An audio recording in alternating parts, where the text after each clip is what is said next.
Do not come in here talking about, bro, what you said last season. What about, trade D-Lo? What about no key card D-Lo? I get it. Your ass for last, because I defended you. I wholeheartedly defended you when everybody said you was terrible.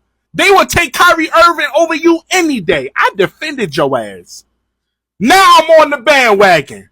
You in the trade package. You gotta go. I don't care if you average 25 plus for the rest of this series. For the rest of the playoffs, your ass gone. Kyrie Irving winner never. But y'all also got to understand, at the beginning of the season, I also said, I'm going to let D-Lo slide on this one. I'm going to let him rock. This is his first season, didn't have a full training camp, didn't get to play with his teammates in the offseason. Okay, cool. And what can I say? Bro been playing so damn incredible. With all that being said, that boy went out there and showed why he is off limits in any trade package when it's coming to Chicago. Oh yeah, in Chicago, listen, I see what y'all asking for. You won't get it, nigga. You literally won't get it. Stop asking. Rui Hachimura, off limits. D-Lo, off limits. Austin Reeves, off limits. Unless y'all ass putting a package together for all three of them, please stop talking. Just saw what D-Lo did last night. His trade stock just went way higher. So I'm going to give it a buck. He's off the trade block. And we starting the video off with D-Lo. I can only be honest with y'all. If he would have went out there and gave me 3, 5, 6 points, he would have been the first person on the video for a negative review. But he gave me the best performance of the season, so he's definitely getting started the video. But we gonna get into Bron and AD and all of the injuries, the health, the in-season tournament game that's coming up. We got a back-to-back tonight. Yeah, we gonna get into all of that. So let's get straight into it. What's good, Drinker Nation? I'll be back with another YouTube video, man. Come on, chat.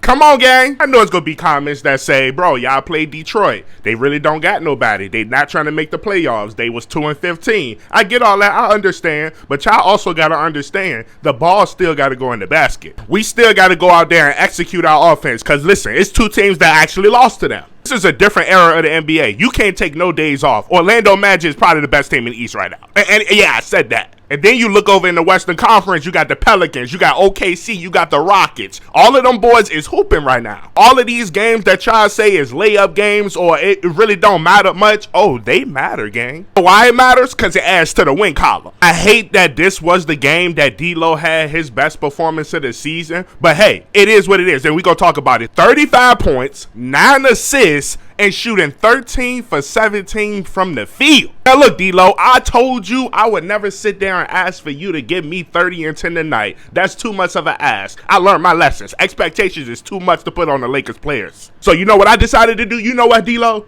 Take the turnovers down.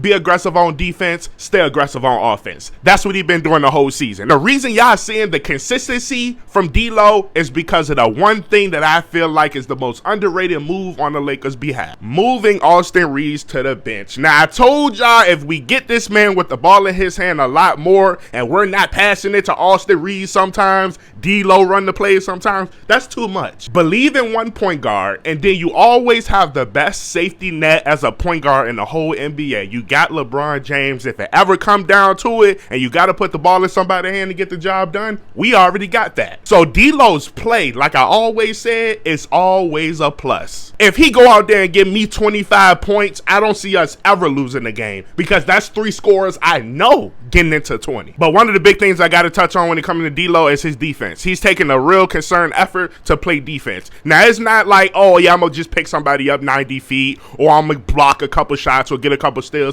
No, it's every single play. He's making a concerned effort to play some defense. It's a reason he's averaging more points, more rebounds, and more assists than last season. If everybody's saying, oh, wait for the switch up, wait for D-Lo to have a bad game tonight, listen, D-Lo already has some lackluster games. And I said the same thing that I'm going to say if he have a bad game tonight. Listen, D-Lo, just take your time, stay aggressive. The shots go in, sometimes they not, and we go deal with the results. He's been playing super consistent. How can I shit on him for one game and then praise him the next game? Now, if he give me a stretches of four or five bad games, then we might got to talk, because then that's criminal. But I think the D-Lo we're seeing, he's feeding off his teammates, and let's talk about his teammates. That boy AD, listen, man, he got to be the most inconsistent all-star I've ever seen. You know what? Scratch that. He got to be the most inconsistent superstar I have ever witnessed in my life. If you watched the way AD played last night, you will go back and look at that 76ers game and not even realize who the hell that is. Can't even recognize who the hell that was on the court versus Joel Embiid. You can't be serious, AD. I'm not even going to waste too much time on the video on you because I'm wasting my breath. You're inconsistent, and it's okay. My expectations is just a lot lower. If you give me 25 points and 10 rebounds, it's just a plus for me. Thank you, AD. I appreciate it. Good game today. But you trying to to take the mantle from LeBron and be the leader of the team once LeBron retires, all that shit, that might be out the window. I'm gonna keep it above. If you can't do it now, I don't see you being able to do it once you get older. You already can't stay healthy. You can't stay on the floor. So obviously that shit is out the window. So if AD go out there and do what AD do, that's cool. That's fine with me. But I still think he's a top 10 player when healthy. It's just he don't have the motor some of these other players got. He don't have the hunger to go out there and score 35 every night. He don't have the aggressiveness to go out there and score 35 every night. Because how long is relying on LeBron James going to get us far? That time has passed. We cannot no longer rely on LeBron James to get us to the promised land on his own. He can't do it no more. I'm going to tell you, I'm going to keep it above. He can't do it. And I'm not even going to sit here and try to hold them expectations on. I almost gave him crazy expectations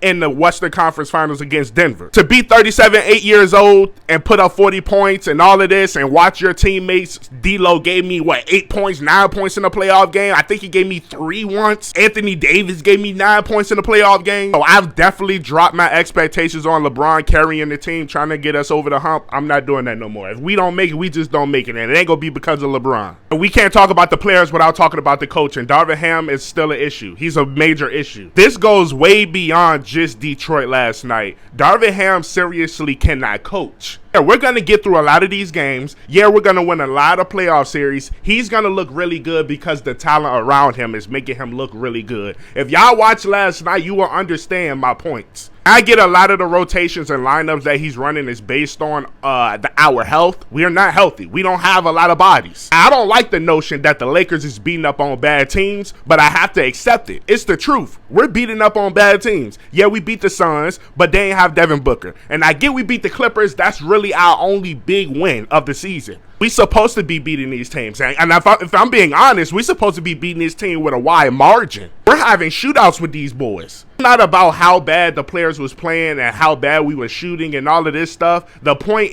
was the lineups, the rotations, the timeouts, everything that has something to do with coaching was 100% off in that game. Is Darvin Ham the worst coach in the NBA? Yes, he is. I believe he is. Seriously. I would go out there and coach. Give me $100 and a bag of chips. I'll go out there and give LeBron James to the NBA Finals. I can promise you that. $100 in a bag of chips. We need to see this team on the court, fully healthy, and really see what they can do before we even interested in any trades. Rui need to come back. We might be seeing Rui real soon. Cam came back last night. We getting Vando back soon. I hope he comes back Tuesday. That would be perfect because we got the season tournament game against the Suns. That would be a perfect return. And then I will see what this team can really look like. Because if our half-court offense is that bad that where we cannot run any plays, we're just running pick and roll the entire game, it's going to look spooky. But if we got to do that, at least we're going to be able to lock up on defense and get out in transition and get easy points in the fast break. Because if I'm being honest, that's how the 2020 Lakers won. They played defense and they ran on the fast break and hit 3-pointers. But as far as the Lakers and their performance, it's against Detroit. They had a really good game, really good showing. We made shots. Taurean Prince had a really decent, smooth game. LeBron had a very smooth game. I'm going to talk about LeBron and that prize pick shit. Because I'm going to be honest, Bron, I don't know what you was doing in the fourth quarter game. What the fuck is you doing in the fourth quarter? But I'm going to let that go, Bron. I'm going to let that go. You owe me about $300 this week. I'm going to keep it above. I bet you 3 times this week you owe me $300. But it's okay, Bron. Go ahead and get this championship. I'll forgive you. But I definitely got to put this at the end of the video as far as the trade rumors. Listen, man, if they want to talk ball, we can talk ball. But they can't ask for the win. They can't ask for the whole goddamn Ferrari game. All I'm saying is, Chicago, keep it realistic. Keep it realistic. We'll talk. If it ain't realistic, please hang the phone up. Hang the phone up. We don't want to talk no more. So, y'all, that's going to do it for the end of the video. Y'all let me know in the comments what y'all think about today's video and how the Lakers looked last night. Y'all like a D-Lo performance? Let me know in the comments. Make sure you like the video. Make sure you subscribe to the YouTube if you haven't already. I'm going to see y'all in the next video, y'all. Peace.